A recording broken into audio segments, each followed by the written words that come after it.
हम यशोदा मैया और नंद बाबा से मिलना चाहते हैं। क्या बता सकते हो कि यशोदा मैया का घर किधर है? एक कन्हैया के मित्र ने कहा, सखा ने कहा कि उद्धव, यशोदा मैया का घर का पता बताना हमें बहुत जरूरी नहीं लगता, परंतु बता रहे हैं। देखो ये सामने से जो नाला बह रहा है, इसमें जो पानी है ये किसी नाली का पानी नहीं, किसी पनारे की पानी नहीं दिख रही है। वो मैया यशोदा के आंगन में बैठ करके हजारों गोपियां, हजारों ग्वाल, साथ में मैया यशोदा और नंद बाबा, ये सभी जो रो रहे हैं, उनके नेत्रों का जल ही तो ये है जो पनारी के रूप में बह रहा है। यही जल देखते तुम चले जाओ, और जहां से ये जल निकल रहा है समझ लेना कि वही यशोदा मैया का घर है। सज्जनों, उद्धव जी उस पनारे को देखते देखते यशोदा मैया के द्वार पर आए। उन्होंने देखा मैया यशोदा नेत्र बंद करके बैठी हुई है। मैया यशोदा के घर से चारों तरफ एक ही ध्वनि निकल रही है, जय श्री कृष्ण, जय श्री कृष्ण, जय श्री कृष्ण, जय श्री कृष्ण। एक ब्रजवासी ने कहा कि उद्धव देखो, वो हाथ में माला लेकर के नेत्र को बंद करके बैठी हुई है, वही तो मैया यशोदा है। परंतु इस समय यशोदा मैया की ये दशा है कि कृष्ण के लिए रोते रोते मैया यशोदा के नेत्रों की ज्योति भी समाप्त हो चुकी है। उनके कानों की श्रवण शक्ति भी समाप्त हो चुकी है। उनके कानों के पास जाकर के जोर से तुम्हें बोलना पड़ेगा उद्धव, तब जाकर के कहीं यशोदा तुम्हें उत्तर दे पाएगी। उद्धव जी गए और यशोदा मैया के कान के पास जाकर के जोर से बोले, मैया मैं बृहस्पति का शिष्य और श्री कृष्ण का मित्र उद्धव बोल रहा हूँ, आपके चरणों में मैं प्रणाम करता हूँ मैया। जो ही उद्धव ने जोर से आवाज लगाया, मैया यशोदा नेत्र खोल करके देख रहे हैं तो सामने उद्धव बैठा हुआ है। मैया बोली कि अरे इतनी जोर से क्यों बोल रहे हो, थोड़ा धीरे बोलो, धीरे। अभी अभी मैं कन्हैया को स्नान कराई, उसका श्रृंगार की और कन्हैया को पालने में सुला करके आई हूँ। जोर से बोलोगे तो मेरा लल्ला जग जाएगा, धीरे बोलो।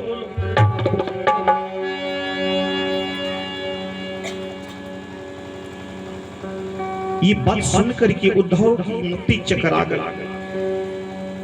उद्धव ने कहा कि मैया कन्हैया कहाँ है, थोड़ा दिखाओ हमें। सोचने लगे कि अभी तो नहीं मैं मथुरा में छोड़ करके आया, आखिर ये पलना में क्यों कैसे झूल रहे हैं।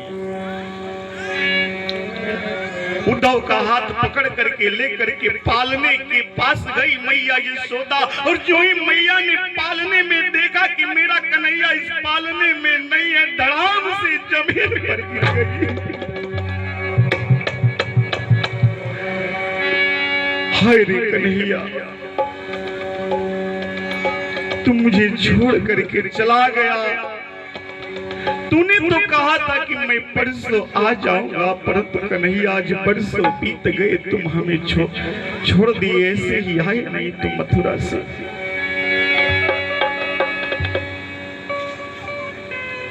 रोती हुई मैया यशोदा ने कहा कि अरे उद्धव देख, यही वो पालना है जिस पालने में मैं कन्हैया को रोज सुलाती थी, गीत गा गा करके सुलाती थी रात्रि में। इसी आंगन में बैठ करके कन्हैया कभी दुल्हन मांगता था तो कभी चंदा मांगता था।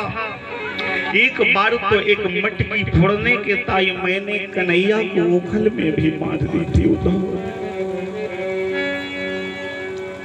आज मेरा कन्हैया मुझसे दूर हो चुका है, मुझसे दूर हो चुका है।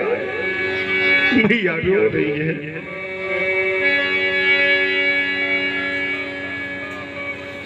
रात्रि भर मैया यशोदा और नंद बाबा के पास बैठ करके उद्धव जी कृष्ण चरित्र का श्रवण किए।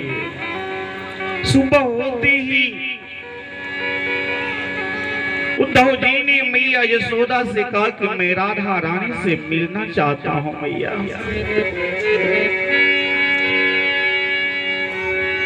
राधा रानी से मैं मिलना चाहता हूं। ऐसा कह करके उद्धव जी जिस तरफ राधा रानी रह रही थी उधर चल दिए।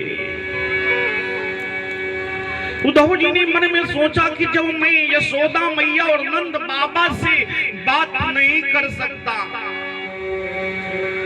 मैं इन दोनों से भी बोलने लायक नहीं, तो मैं राधा रानी से कैसे बात कर सकता। उद्धव ने जाकर के देखा कि हजारों गोपियों के बीच में राधा रानी बैठी हुई हैं। उद्धव जी एक झाड़ी के पीछे छुप गए और बैठ करके देखने लगे, सोचने लगे कि आखिर मैं किस तरह से बात कर पाऊंगा इन गोपियों से। एक गोपी ने तो राधा रानी से कहा कि राधे, आज मैं स्वप्न देख रही थी कि कन्हैया हमारे मटकी को चुरा रहे हैं। आज श्याम सपने में आए, आज कन्हैया स्वप्न में आए थे। एक गोपी ने तो कहा कि कन्हैया आज स्वप्न में हमारे पास भी आए थे और बहुत ही मीठी मीठी बातें मुझसे करते रहे। अचानक कन्हैया ने हमारी दही की मटकी लेकर के और बंदरों को खिलाना प्रारंभ कर दिया। इस स्वप्न में एक गोपी बोली कि मैंने भी आज कृष्ण को देखा स्वप्न में। सभी गोपियां अपना अपने स्वप्न बता रही है। राधा रानी ने कहा, धन्य हो तुम सब गोपियों जो कृष्ण तुम्हें स्वप्न में दिखाई दे रहे हैं।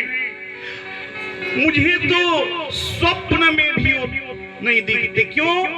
क्योंकि जब से श्री कृष्ण वृंदावन को छोड़ करके मथुरा गए हैं तब से तो मैं सोई भी नहीं, और जब मैं सोई ही नहीं तो मैं स्वप्न कैसे देख पाऊंगी। मैं तो कृष्ण की याद में उसी तरह से तड़पती रही।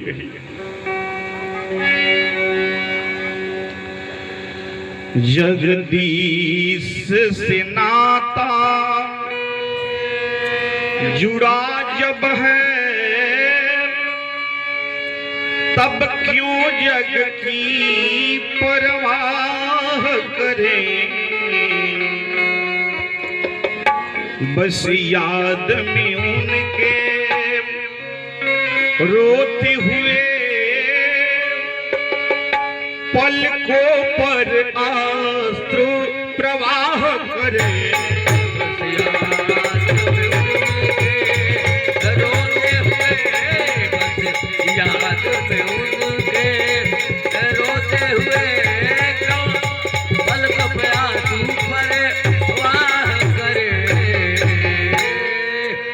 इतनी वह दूर चले हमसे, इतनी वह दूर चले हमसे,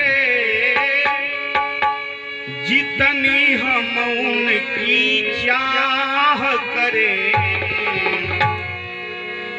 सुख अद्भुत प्रेम की पीड़ा में है, सुख अद्भुत प्रेम की पीड़ा में है। हम आह करें वह बाह पीड़ा में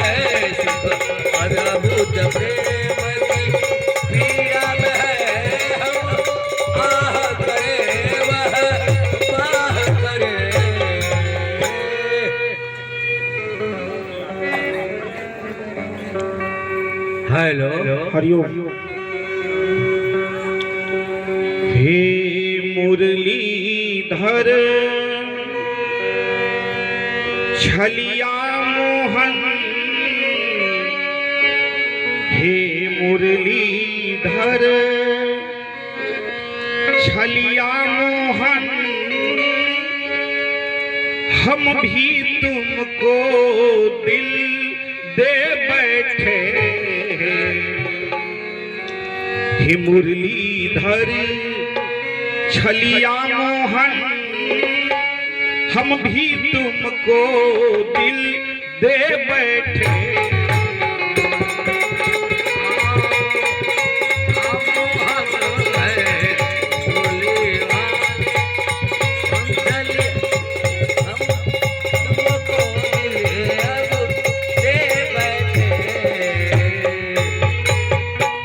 गम पहले से ही